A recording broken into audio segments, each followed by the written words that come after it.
Welcome to our UI UX design weekly workshop. This is the seventh time we are meeting. I want to welcome all of you.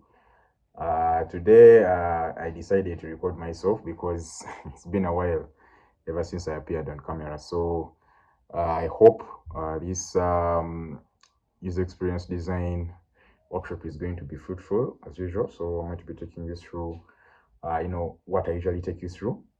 As you can see right here on the screen. So I'm going to be taking you through the agenda first and foremost. Then I'll be taking you through the different items that we have for you in this specific workshop. And then the most interesting part of it is going to be our Figma sort of like tutorial, the UI composition in Figma. So I'm going to be giving you the different tactics and tricks that I use to come up with different UI compositions in Figma. So stick around until the end of this specific workshop.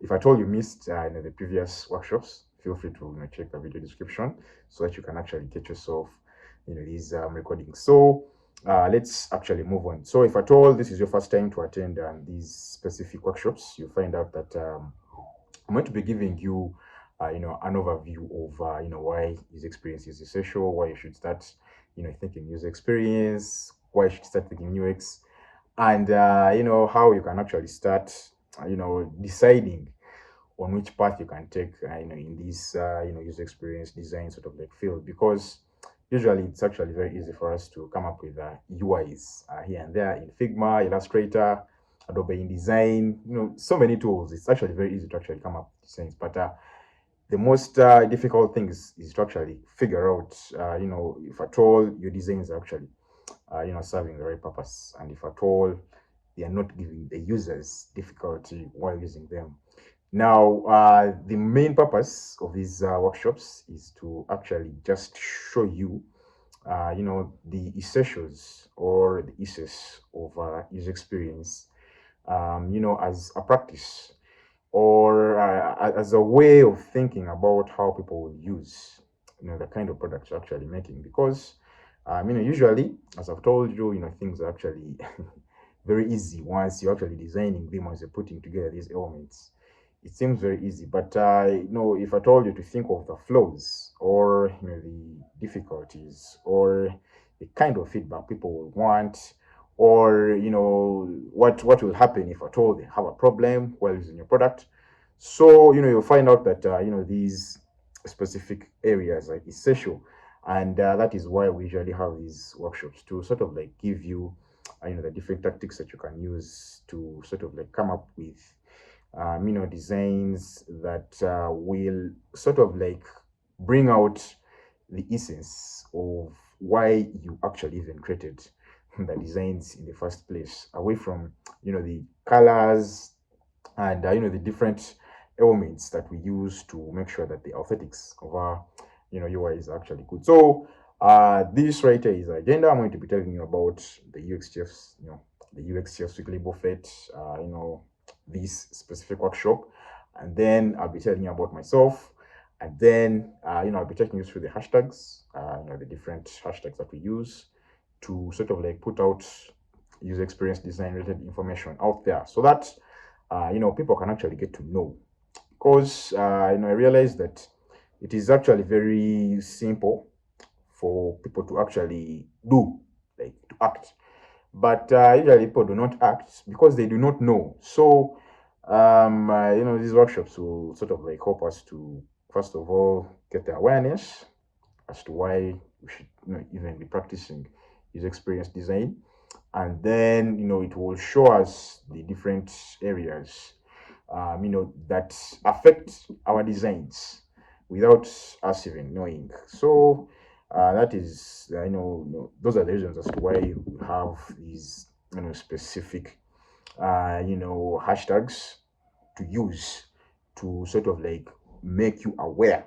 So you'll find out that I'm going to be taking you through these hashtags. For example, the UX twins, and then the UX word, and then I'll be taking you through the book of the week, and then most importantly, I'll be telling you, and I'll be taking you through the UI composition in Figma. Then eventually, we shall have the questions, the book of the week, and then we shall show you how you can actually stay connected. So moving on, let me introduce myself. So I'm Rogers Mukaaya. So I'm a product designer.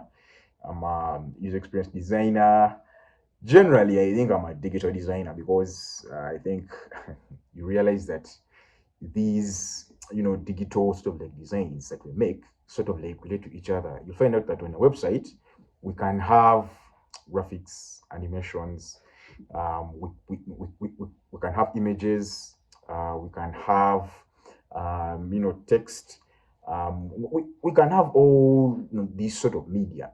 And you'll find out that for you to actually come up with a very good website or even landing page to start with, you have to actually combine all of these, different elements and media for you to come up with a very good user experience on your website. So, I think I realized that people like me who, are self-taught, because I'm a self-taught designer, usually find it difficult to actually start out in these different fields because they fear them first and foremost. Like, to be realistic, for me, when I was starting out in, user experience design, I was actually fearing, I was fearing it. I thought I was meant to only, design, like UI elements and add a little bit of code here and there, like CSS, JavaScript, and HTML, and that was it. But then I realized that it is actually very essential for me to, come up with a thinking behind my designs, and that thinking will help me to come up with products that are interactive, and people will actually like the products eventually, because once you get behind the user's mind, that means you can actually produce something that will enable them to accomplish their task. And second, you will be able to actually continuously improve on the product depending on what they'll be interested in, and depending on how they actually behave. Because as you'll find out, behavior is one of the most difficult sort of like aspects to sort of like predict once it comes to designing, because you might design something and you might think it's good, like for you, your teammates, and everyone else in that in your company. But then once you test that specific product with someone else outside, they will maybe not like it, and you'll get surprised, or you'll be like, why didn't they like my product? But you'll find out that they will have a different behavior or even a different thinking or a different way of using your specific product. So you'll find out that these things will always come up here and there. So I realized that there are people who do not sort of like know where to start from. Let me just put it that way. So the UX Chefs is just sort of like a community of creatives that share ideas here and there on how to get started. Like, most importantly, because when someone gets started, like once they have some information on how to actually get started, maybe in like graphic design, web design, UI UX design, you'll find out that they can easily sort of like accomplish other things. They can easily try out other things because they have started their journey. So I know if at all you join the community, you'll be able to first and foremost ask questions, career related questions, and that is in like digital design, that's like web design, UX design, graphic design, motion design. So we do have members that are practicing in the field, and they are able to actually share this knowledge. So as Rogers Mukaaya, I'm here to actually combine this knowledge. For all someone comes up with an idea here and there, we combine this knowledge, and then we make sure that this knowledge is sort of like brought under a newsletter called the UXF's Weekly Buffet. So this is the newsletter that we use to sort of like combine all the information we've been producing throughout the week, and then in this specific workshop, I am able to actually take you through this specific weekly buffet. So that is why I'm here, to actually take you through this information we created. so that you can actually get to know it, and then you become aware of the different aspects that within user experience design and how to actually think UX before you dive into the design. Because at the end of the workshop, I also take you through an aspect, an area concerning UI design. So that is why we always have an area, or as like a section of this workshop dealing with how to actually come up with UIs, but from a user experience sort of like thinking. So first of all, take you through this information regarding user experience design, and then at the end, I take you through how you can actually make your designs, more interactive, but from sort of like a user, sort of like thinking perspective. Yeah, you have to sort of like think of how your user is actually going to use your product, and then you sort of like work backwards. I actually talked about this in my recent sort of like tutorial. So I told you that you need to actually work backwards so that you can actually come up with designs that people will actually use with some sort of like knowledge that they think they have, but for you have actually just predicted their move. So that is why people actually are able to use specific products. You'll find out. So this is actually going to be, this is actually our seventh time we're actually meeting. So today we shall be putting out our seventh issue of user experience, sort of like design related sort of like newsletter. So my newsletter has sort of like the meals that we usually prepare throughout the week. So I'm going to be taking you through these meals. It's just information. So it's just sort of like a way of thinking of how design is actually sort of like made, because you will find out that design is like actually coming up with a specific meal. Once you designing, you have to first of all come up with a specific formula of how you're going to actually prepare the meal, and that is you have to actually research if at all it's a unique meal. You have to list the ingredients, you have to look for the ingredients, you have to start combining them, you have to test, and then eventually you have to serve, and then you have to get feedback. So you realize that some chefs come up with food that is not that tasty, and then tell them take back the meal, maybe the kitchen, and add some salt, add some pepper. And that is how design literally is. That is how we come up with designs by first and foremost gathering requirements, doing some user research, then making some wireframes, user flows, and then we come up with a design eventually that we can actually test with users. So you realize that that is the essence of making sure that you come up with designs that will not give you a hard time to sort of like change, because you've like gone through this process, and you can easily backtrack and come up with maybe a different sort of like design to fix a specific problem. So you'll find out that design and cooking are not like different things.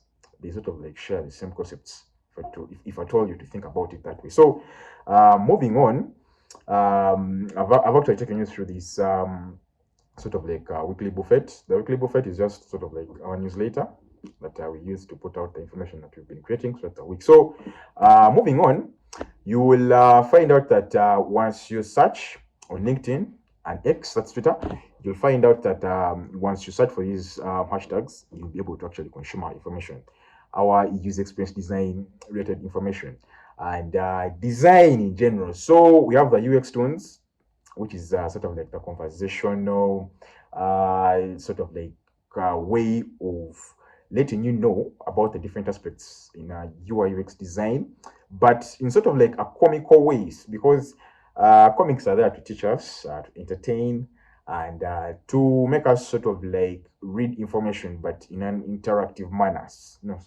sort of like something like that. So that is where the UX Tunes is there to sort of like combine, cartoons and then text, and then to come up with like scenes of people talking to each other, but it's sort of like sharing user experience, sort of like design knowledge, including tactics, including ways of coming up with better designs, tactics on how to actually carry out your user research, and how to actually become a better designer, like generally. So you have to actually check out this hashtag.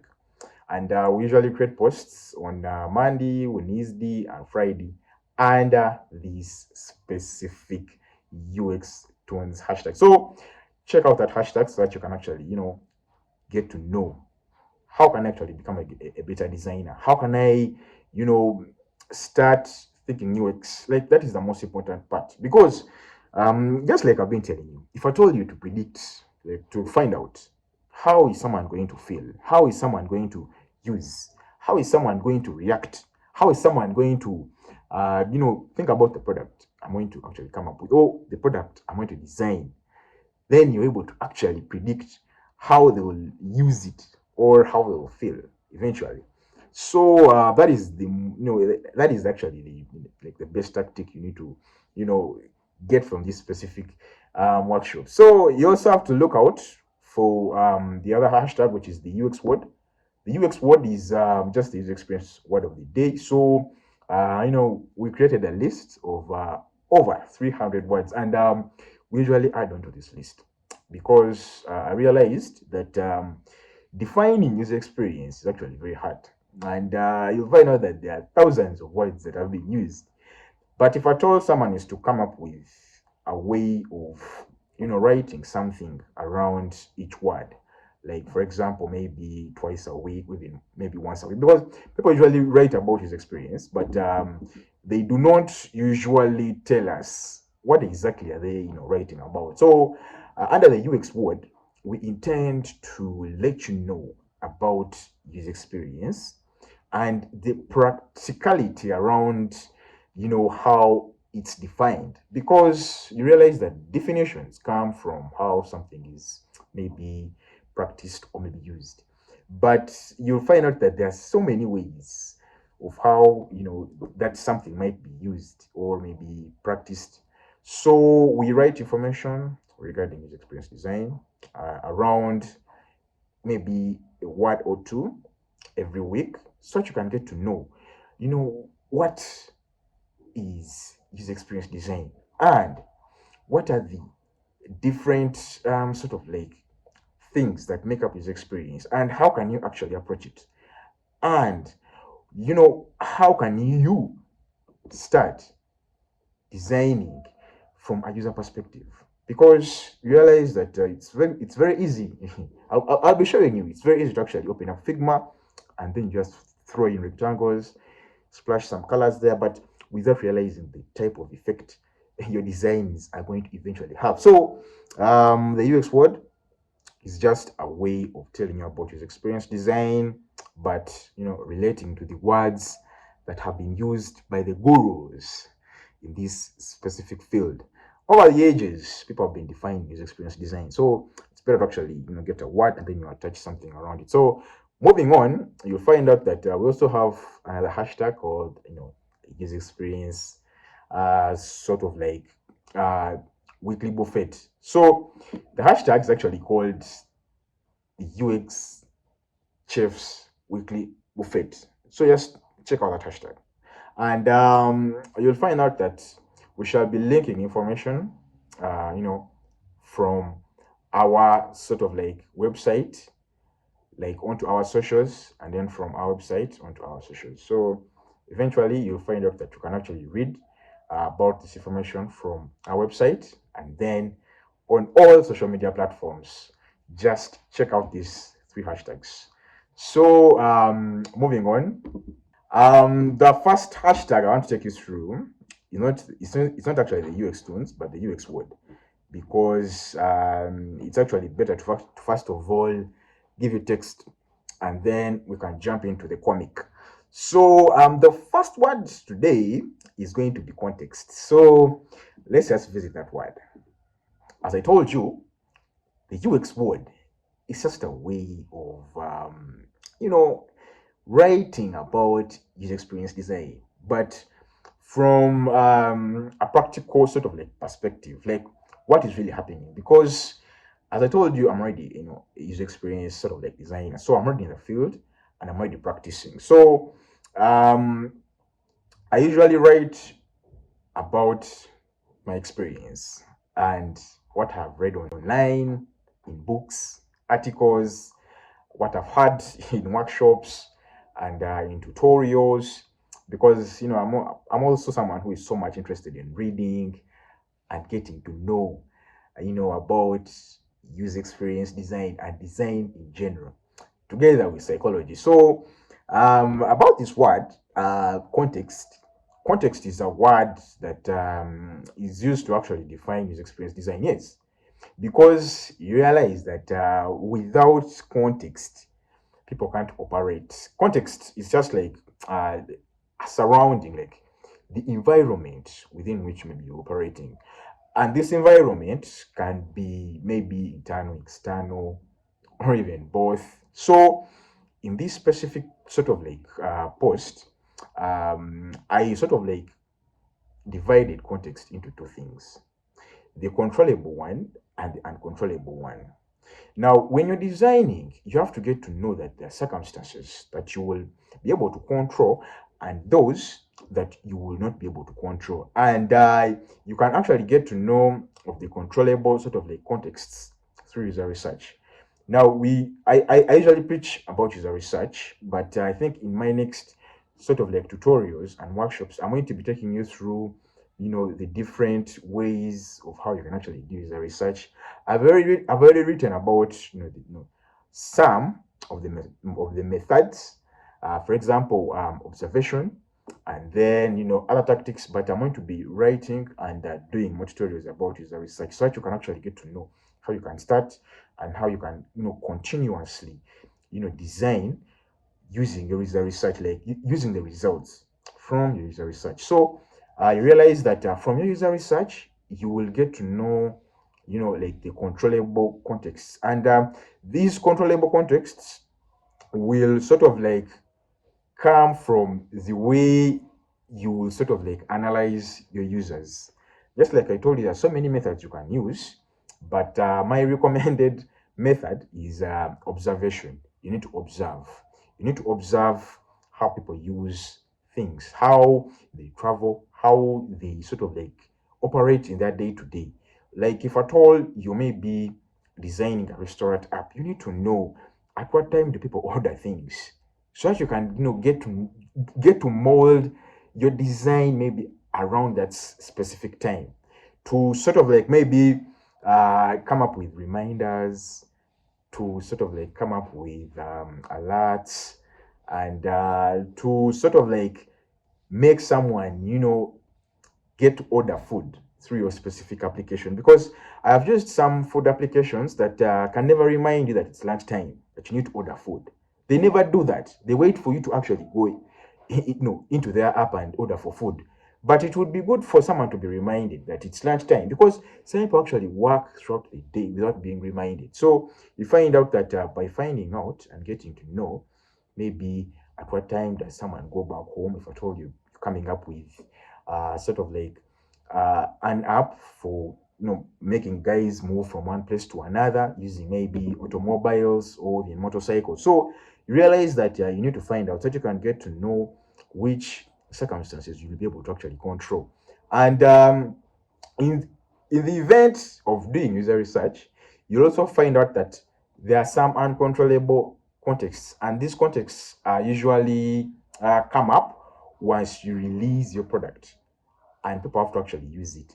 So you'll find out that people's opinions, there are some natural sort of like disasters, political factors, together with other sort of like aspects that are not within your control as a designer. Because realize that once you do user research, you'll come up with some results. These results will sort of like show you which aspects you can control in terms of the aesthetics, like which colors do people want, which colors can you use in your product, then the type of functionality you will use. For example, you will find out that most people actually use products differently. There are people who do not hear, people who cannot write. So you, you need to find out and then you can design accordingly, because you'll be able to actually control those specific contexts. So as a designer, always think about the type of context, like what can I sort of like design for, or what can I use like within my sort of like ability from my results to come up with a design. But I also have to get to know that there are things I can't control, like people's opinions. Like when someone tells you, of someone who is not within your organization, once they tell you, man, like maybe your product maybe it's ugly, or it's not, it's like it's slow, like maybe, and they're not even maybe like the actual target user, or the users that will be sort of like used maybe to sort of like collect feedback, or maybe the product is not actually meant for them, literally. So such people, you can't control their their opinions. And then maybe once maybe sort of like a government changes a sort of like a system or a way of doing things that affects your product, you have no control over that. You have to change, and you have to design maybe another sort of like piece of design to sort of like cover up for that specific context that was out of your control as a designer. But remember, there are also other things that you can control: aesthetics, functionality. You can also control the usability, if at all you you are able to predict how people will be able to use. So eventually, all of these things actually relate to each other. So moving on to the next point. So guys, the next word is aspects. So let's just visit this word. So under this specific word, aspects, you'll find out that you have to get to know the different things that make up user experience. Like, because some, like, that is why we have these workshops to sort of like let you know, like, what things can you use to come up with better user experience, or like what sort of like aspects control user experience or influence user experience.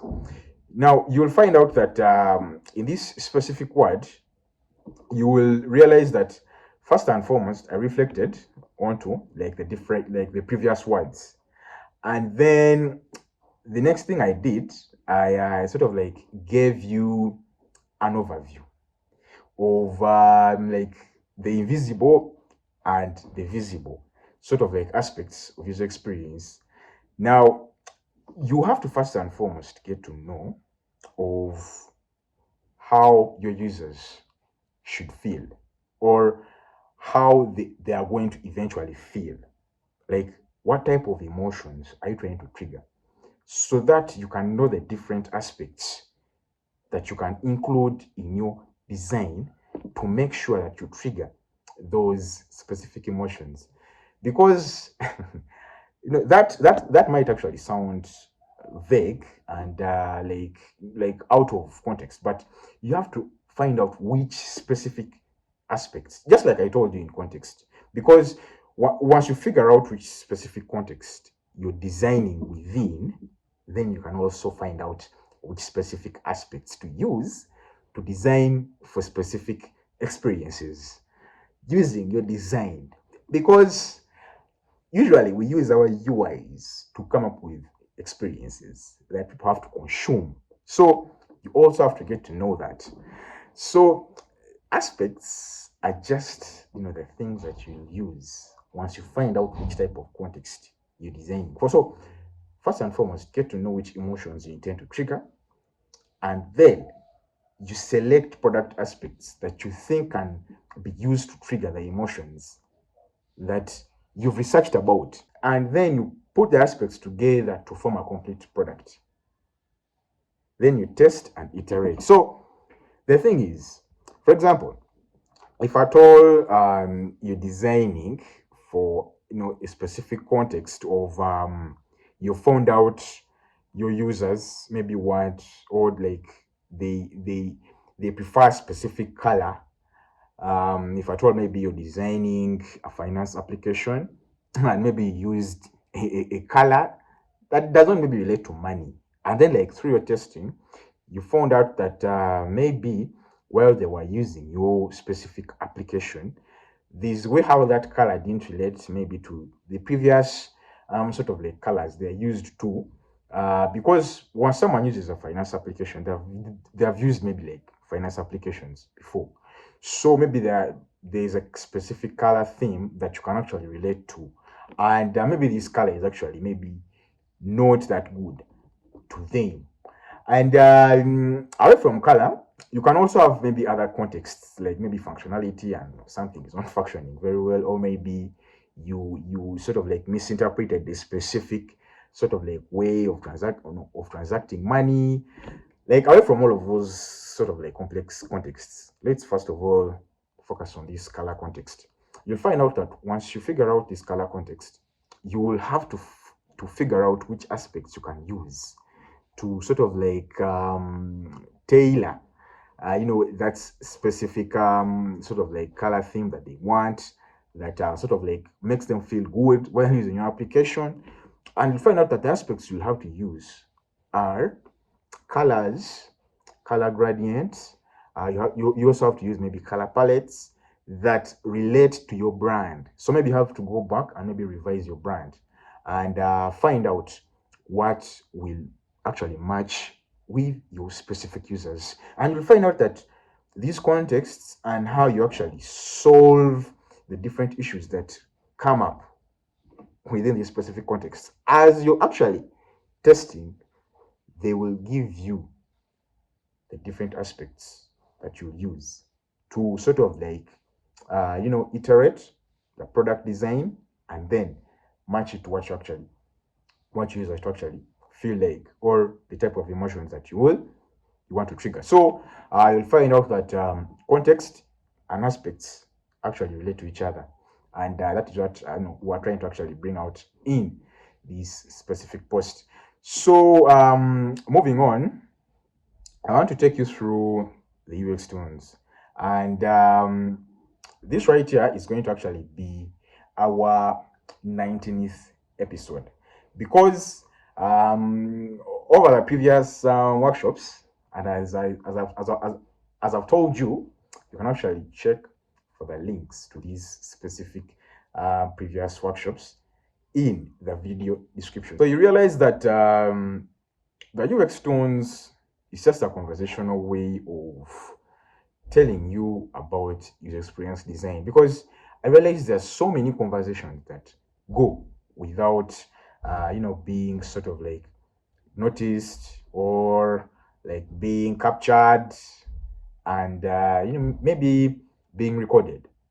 Because just think about it, once you're actually working, you usually converse maybe with your colleagues here and there, and if at all maybe the conversation is work related, you find out that there is actually real value within those conversations. And as UX chiefs, we usually submit conversations. If at all there's a specific conversation you'd want us to sort of like publish, that is user experience design related, like maybe the tactics, the methodologies, and the ways in which people can actually work better as designers, and also improve their day to day, and also personalize. So that is why we came up with this specific hashtag, the UX twins, to sort of like show you that someone can actually learn through conversational dialogues. Because just like a poem, or yeah, just like a poem, maybe even a novel that is conversational, people usually just write dialogues, but then you find out that there is important information within those dialogues. So the UX tones, I believe, is maybe the first user experience design comic that we've actually made as UX chefs, that is there to actually let you know about user experience design in general, and how you can actually get started, the tactics, the methodologies, and how you can actually become a better designer. So let's jump into episode 19. So for episode 19, you'll find out that let's actually go there. Now you'll find out that John who is actually our main character. Been introducing John throughout the previous workshops. John is our main character in this comic, and you'll find out that John in episode 19 was actually heading to office, and then I think a colleague of his, who is Sarah, had maybe given him a phone call before reaching office, and she had maybe told him that we need to talk about maybe the designs that you made, because John is a product designer in this comic, and Sarah is a tester. We also have other characters like James, together with others, as you'll be seeing, through these specific workshops and interactions. So moving on, you'll find out that Mary comes up to John, and sorry, not not even Mary, but Sarah. You'll find out that Sarah comes up to John, and he tells she tells John that there's a client who is not satisfied with the type of landing page John actually designed, because this usually happens to us designers. We usually come up with designs, and then they're tested by someone else, and then they are not liked, like maybe without any sort of like reasoning behind why this individual didn't actually like a specific design. So John is curious and he's like, Sarah, what exactly did the client like about the design I made? So that is what John asks Sarah. So Sarah just tells John, he didn't mention anything exact. He just said he didn't like the design. There's so many CEOs, managers, product team leads that do not usually give you, I don't know, like a reasoning behind why they do not like certain things.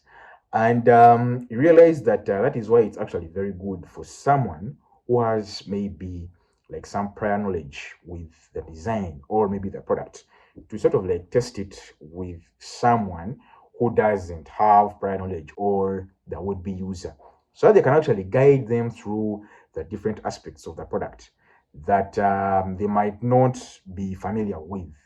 Because usually testers know the product, but then they might not be aware of like maybe the internal working, or maybe the different terminologies that designers or maybe engineers use. So in this episode, we encourage you to actually test your designs with a designer. If at all you're a tester, you can call up a designer and then sit with them and then test the product with them, and then find out which areas are actually giving your clients a hard time. So we encourage you to actually always sit maybe together and then go through the design, and then present it to the user, and then get feedback, and then ask questions that will sort of like let you know of why someone does not want a specific thing, or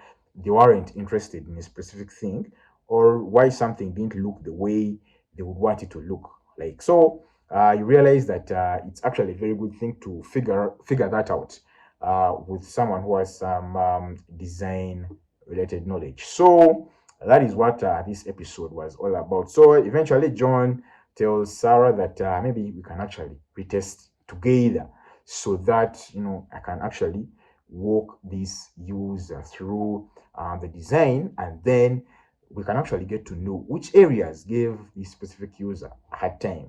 So that is what this specific episode was all about. So you can check other sort of like workshops for other episodes, so that you can get to know what other episodes were all about, and I'm sure you'll be able to actually learn something. So moving on, the next area I want to take you through is UI composition in Figma. So I recently made some tutorials about like an introduction in Figma, where I showed you the different areas that concerning the tool itself and how to think about it, and the sort of like main areas in the tool, and then the main sort of like tools in that tool, and then design blocks. I took you through focusing on the bigger picture rather than the tool. Then I took you through the the UI element properties. Yeah, so these are just like the different UI elements that are used to sort of like construct maybe parent UI elements or even components. So there are always those main building blocks. And we looked at the line, fill. We looked at the line is actually the border. We looked at corner, the shadow. We looked at text. So these are like the core UI elements, because with these you can actually come up with more complex UI elements, just like we shall be seeing or going through in our next tutorials or meetings together with workshops. So today I'm going to give you the different steps that you can go through to come up with UI compositions in Figma. So today, these are the steps that I'm going to be explaining. And UI composition, it's just like composing a video or composing a song or like writing a book or composing anything artificial or even building a product itself or um, painting a picture, composing like an art piece. You realize that UI composition, it's sort of like the same thing. And there are so many aspects that are shared all throughout. You realize that life doesn't really change. If at all you're to get someone who is a builder and then you teach them the aspects of UI design, they'll be able to actually use like the prior knowledge of how to actually come up with a specific house to also come up with UI elements or UI designs eventually. So it's sort of like the same process, but it's just a few things that change. And these are the steps that are involved in UI composition. There are other steps, and there are other ways, methodologies, and as we'll be seeing. But to me, I think these are the most important three steps. And once you reason out these steps, like away from the designs, away from the colors, the lines, the fills, the shadows, because as beginners, this is where we should start from, because we shouldn't think of UI components like well flourished UI cards from maybe a design system, like all these glittering things. It's very good to actually look out for glittering things, but it's also very good to get to know how are these glittering things made, like what is the logic behind. That is why we usually have these meetings, so that I can take you through the reasoning behind such designs by showing you the logic, literally, like the design logic behind UI elements that you're already seeing online. So the first step is intent. The second step is flow. The third step is emotion. The first step is intent, because if I told you to compose a specific UI without intent, then you'll just have some boxes, some colors, some frames, some lines, some shadows, some gradients, just on a frame, on a canvas, just that. And you realize that that is what most people think of as design. That is not design. Design is all about intent, and you realize that this intent usually has like business value. Like there has to be some business value, because you can't just do something. Maybe if at all you're just coming up with something for charity, but usually design has to have like a purpose that is business oriented. So that is where intent comes in. And if at all you have like some sort of like business intent, and then you do some user research to um,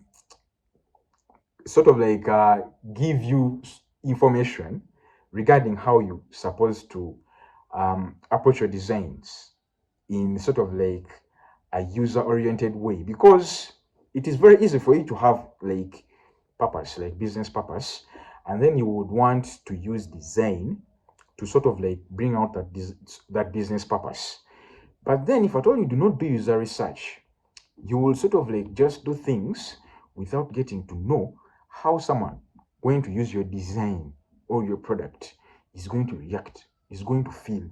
Because eventually you'll find out that how people feel and the kind of emotions they have at the end of the day, that is what is going to predict if at all someone is going to come back to your business or they'll never return.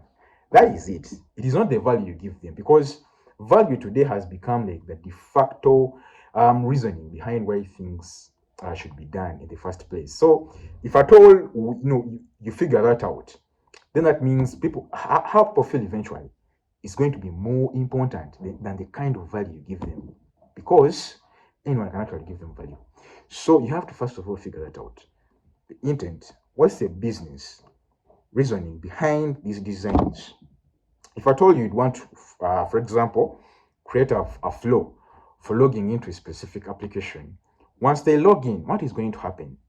Because logging in it's like anyone can log in, anyone can create a login screen, anyone can like learn how to design a login screen tomorrow, and then they create it, and they also create a registration sort of like form. They create a page for it, and then someone can actually register, create an account, and they log into your application. But once they log in, what are they going to do there? What is the reasoning behind what they're going to do there? And how are they going to be able to use whatever they find there? So that is the first step towards UI composition. Then the second step, once you're done with intent, you have to get to know the flow. Just like I've told you, there is always like a journey someone takes to log in into a specific application. For example, if at all it's a food application, someone won't just download your application and then they order for food. That would be impossible. You have to figure out how are they going to move from downloading your application toward like until they sort of like order their first meal. So you have to think of that journey. And usually some designers don't think of journeys. They think that someone will just maybe fly after downloading the application. Someone will fly from the splash screen until they order for food. So usually someone just designs that home page for ordering for food without reasoning out the other steps. So as a designer who has to first of all think UX, because as UX chiefs, we are here to preach about thinking UX in the first place. Before even designing, you need to think about how someone is going to go through these various steps until they order. And even ordering it's sort of like a series of steps. It's also a journey of its own, involving so many steps, so many states, and so many related sort of like ways how someone can actually do it. Because you realize that once you order for something, there will also be steps you have to take. For example, you have to follow up the sort of like the process the food is going through. For example, some applications give you like some feedback. For example, they can tell you like we received your order, we are now working on your order.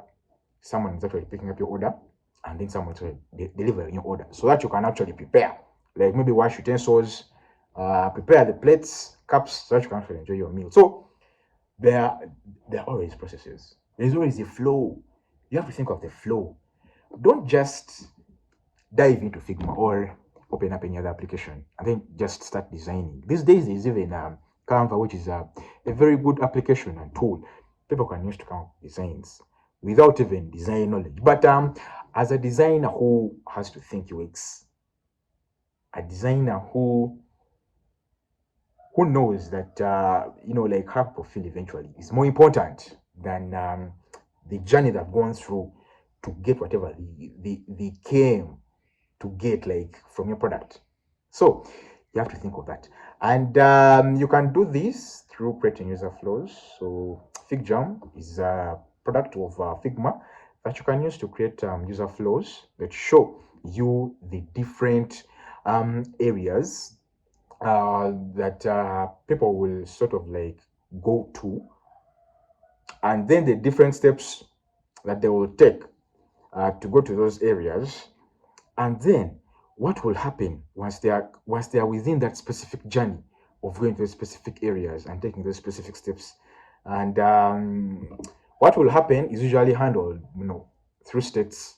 For example, if at all an error sort of like pops up, if at all someone is registering or maybe logging in, then what do you have to do in that specific scenario? So you have to direct your users in the right direction. So you find out that there is a flow. For example, in our sort of like design that we shall be using as an example, which is Skiller. Skiller is it's sort of like our case study that we shall be using to explain to you the different methodologies, tactics, and sort of like processes involved in making user research, and how you can actually use your user research in designing and then coming up with, first and foremost, wireframes, sketches, and then like getting important information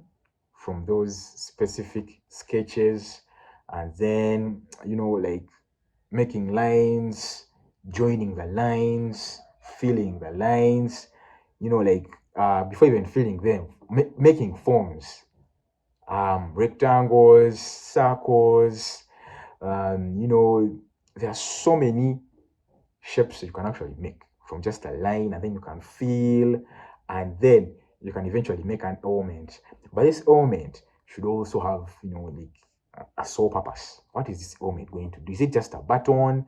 Is it just like an input field? Like, what is it? Is it a back button? You'll find out that we shall be going through all these areas until eventually we come up with better designs, and most importantly, we shall get to know the reasoning behind specific designs and the logic behind designing. You have to get to know that. For example, I was still telling you about flow. Let me just go back to flow and just bring it here. So for example, right here, this is a prototype for Skiller, and right here, this is like the splash screen. If at all someone maybe visits skiller.com, they will first of all maybe get a splash screen to actually load the data, and then to actually get to the home page. As you can see here, someone starts from the splash screen. This is actually a sample flow for a first-time visitor of Skiller. So what steps do they go through to actually get to the home page? So they first of all land here on the splash screen. So this is how you'll be able to create user flow diagrams, because these user flow diagrams, essentially, they are here to help you sort of like understand the flow that someone has to go through to actually get to a specific intent that they want. So you realize that these user flow diagrams will be using rectangles to sort of like denote where someone is in a specific flow or journey, and then you'll be using diamonds to sort of like decide where someone should go after accomplishing a specific task or moving from one area to another. These are diamonds. They're like maybe a junction. Once you're moving and then you reach a specific junction or roundabout, actually, And you should ask yourself, am I going to Mbarara now? Am I going to Masaka? Or am I going to Jinja? So you have to get to know which area are you going to. So this is the diamond, and when someone actually moves from the splash screen, uh, they will be able to be taken through the onboarding screens, which are usually the welcome screen, the screen that shows you the product and what it does. And then once you go through that, you can either register or log in if at all you have an account. So you can either register, and then once you register, you'll be able to confirm your phone number or even email, and then you'll be able to provide this information, and then you'll be able to be brought to the home page, as you can see right here. So if at all you have an account, let me just log out right here. If at all you have an account, you'll be able to move straight from maybe the splash screen to logging in, and then once you log in, you'll be brought straight to the home page, as you can see. So that is sort of like how we should think about it. And before you make this design, you need to first of all think of like this flow. How is someone going to move? And this is actually just a very simple flow chart. If someone was to expand onto this, they will add other things. For example, someone might have forgotten their password from here, because if at all they finish logging in, they're supposed to actually be brought to this specific home page. So once someone finishes logging in, once someone finishes logging in, they'll be able to be brought to this home page. And then once someone registers, you'll find out that there can be other screens to sort of like cater for which information is someone supposed to actually provide once they're actually registering. For example, as you can see here, once they register, they have to confirm their email, and then they have to provide, like, they have to create their profile, add job titles that they're interested in, and then they generate their missing skills. So this is what Skiller does. It just finds like the missing skills within someone, and then they can be able to actually show them the type of jobs that they can actually apply for, and then the type of missing skills that they have. So you realize that all of that can be figured out through a user flow chart.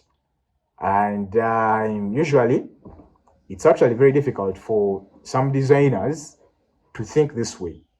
They like just jumping into the designs, as you can see, like creating these elements and figuring out which color can I use and all of that. But as you'll find out that is always like the last step, figuring out which design you have to use. Figuring out which style of design you have to use, and then figuring out which type of elements you have to use, like which type of color you have to use, is usually like the last step, because you realize that our last step is actually emotion. As you can see here, for you to actually come up with very good UI composition, you have to first and foremost get to know the intent, the flow, and then the type of emotion, not the type of design. Because as I took you through, like in the previous workshop, I took you through an introduction to sort of like Figma 2, like part 2. So realize that I showed you how you can use the different core UI elements. That's like the line, text, the fill, the shadow, to come up with like any UI element that you want. So usually it's not like the type of design that you come up with that really matters, but the kind of emotion you want to trigger. That is what really matters. And this usually takes time, and it usually happens through, first and foremost, asking yourself, which elements can I use to trigger a specific type of emotion? And then once you get to know which type of elements I can use, you will get to know how to add them together, and then come up with screens, like interactable screens, just like I showed you here. Uh, these are like interactable screens because these are pages. This is a tab, and these are pages. You can actually visit any of these specific pages in detail, and you'll find out that these pages is just a combination of different elements meant to trigger certain emotions. And you realize that you have to figure out like the type of action has like someone has to sort of like do in order to get to a specific intention, specific business intention. For example, here we're logged in, and then someone has to like skill up, or maybe they have to like apply for a specific job, and then eventually get the job. And then eventually we can track the type of skills they have, and then the type of jobs they've been applying for, and then we can actually mold a business model around that. And then we can be like, for you to actually continue, we can help you, predict which type of jobs actually suit you, depending on the types of skills you have and how far you've actually skilled up. So, and we can make that actually a premium portion of a specific tool. But you get to that by figuring out, the type of journey someone will take, and then eventually how are they supposed to feel once they apply for a job, or maybe once they get to scale up. You realize that in this specific example of ours, someone has to scale up, and then once they scale up, for example, let me just take you through. They have to actually select a course, and then they have to select a chapter, and they have to select a chapter right here, and then they can actually start watching that specific chapter or reading about it. And then what happens is their progress is actually tracked. So once their progress is tracked, once they are maybe doing this specific course, someone can actually feel enticed to continue with that course.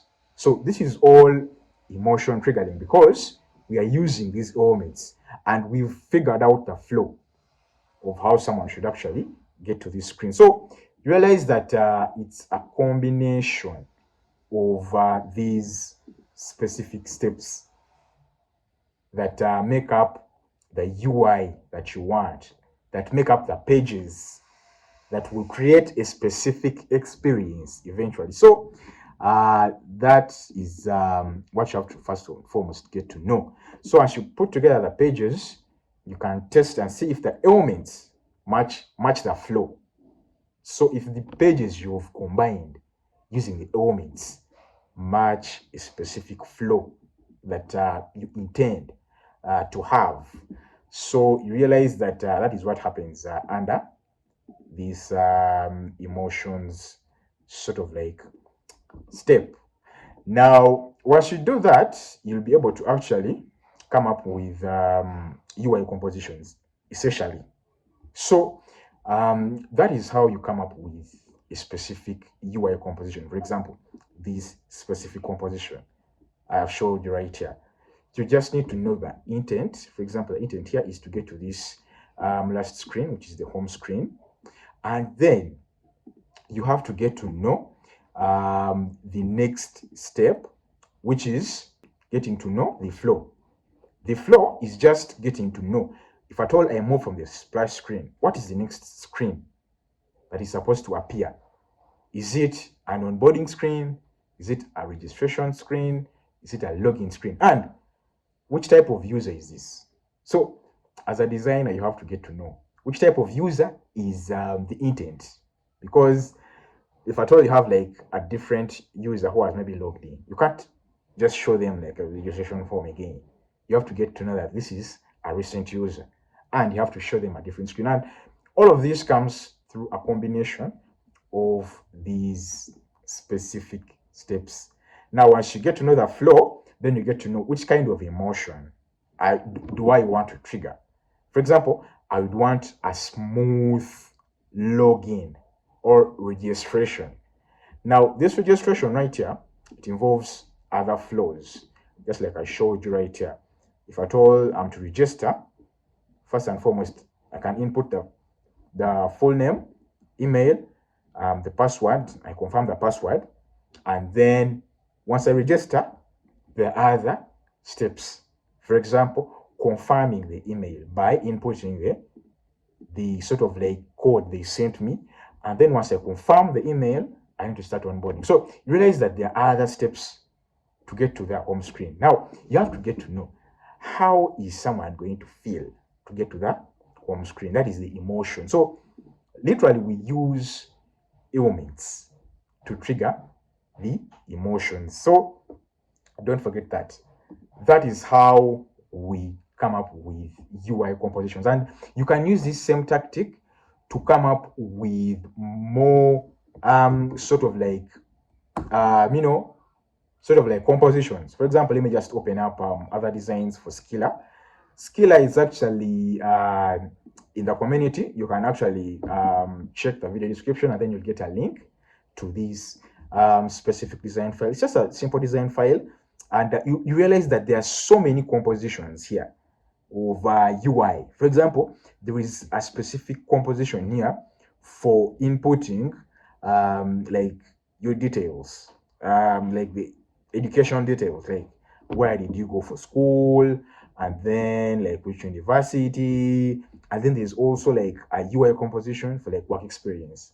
I'm saying like once you get to know these specific steps, you come up with all the UI compositions that you want. So just memorize these steps and then just rewind back, watch the previous two videos of how to come up with UI elements, get a specific intention, for example, logging in, registering, onboarding, filling in a form, ordering for food.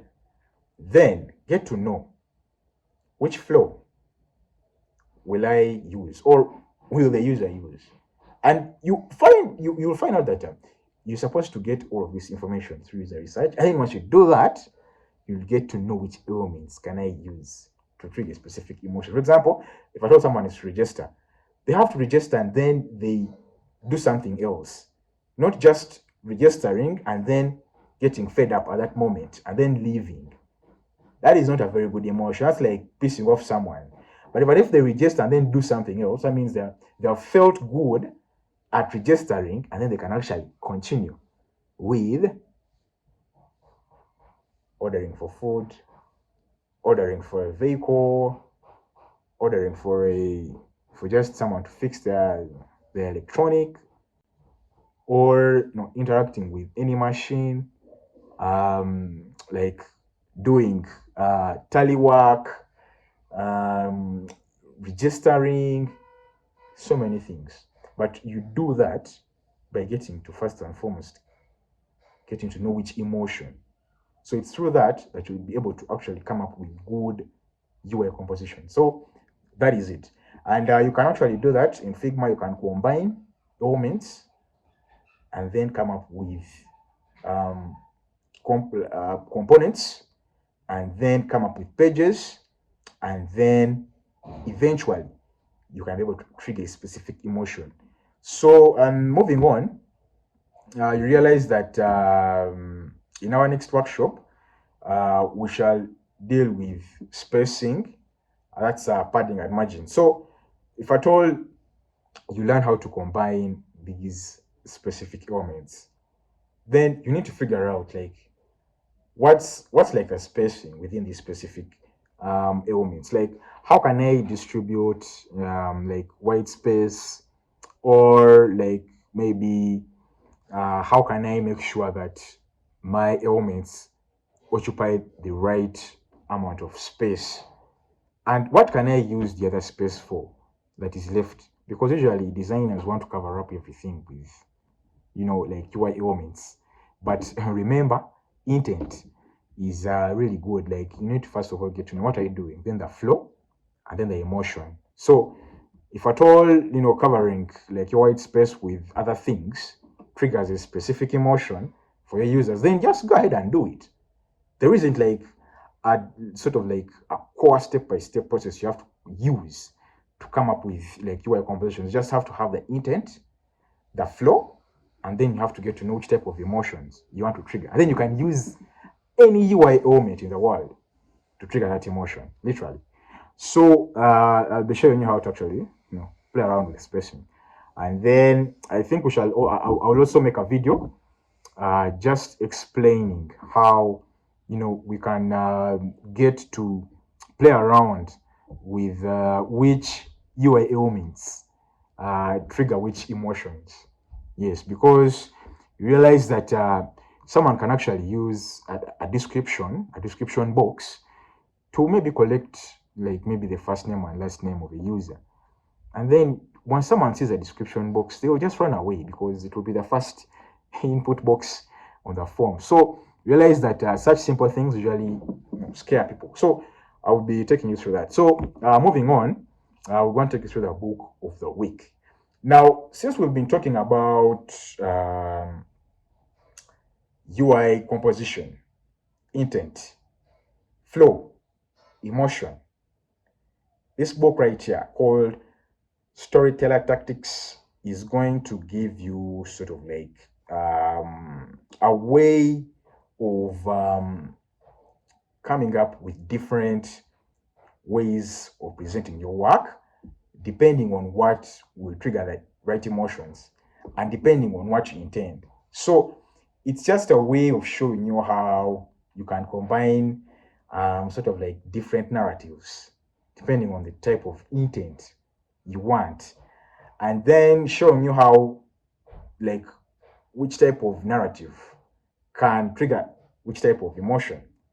And you can actually use these tactics. There's so many tactics in composing UI elements, composing graphic design elements, composing motion design elements, and then composing any element, be it text, line, fields, shadows, to trigger any emotion depending on the flow. So just check out this book. I've read this book. It's written by Steve. Let me just expand this. I think it's written by Steve Rowling. I don't know the other name. Let me just search for this book. Storyteller Tactics. I think it's written by Steve Rowling. So you can check out this book on Amazon together with any other website that you might use to actually check out this specific book. So let me just check for the author. Yeah, Steve Rowling. So Steve Rowling is the author of this book. I've also read this book by the way, so don't think I'm just recommending a book I haven't read. So I've read this book, and you find out that there are so many. I've read this book, and you'll find out that there are so many ways that you can, compose your elements, your UI elements, to trigger the kind of emotion that you want. So that was the book of the week, and the last area I would want to take you through is this one right here. I would want to just first and foremost thank you for attending this workshop, and then I would want to request you to stay connected. Follow the UX Chefs on LinkedIn, Twitter, and other social media platforms. And then you can talk to an expert. You can visit our website, which is uxchefs.co, and contact us if at all you have a business design related problem. We can always jump in and help you out. You can join the community. There's so many members, there's so many creatives that are waiting for you to sort of like help you kickstart your journey as a web designer, UX designer, graphic designer, and a digital designer in general. So I'll be very excited to actually see you joining the community so that you can actually kickstart your journey as a designer. So thank you for attending this specific workshop, and see you in the next workshop. Bye-bye.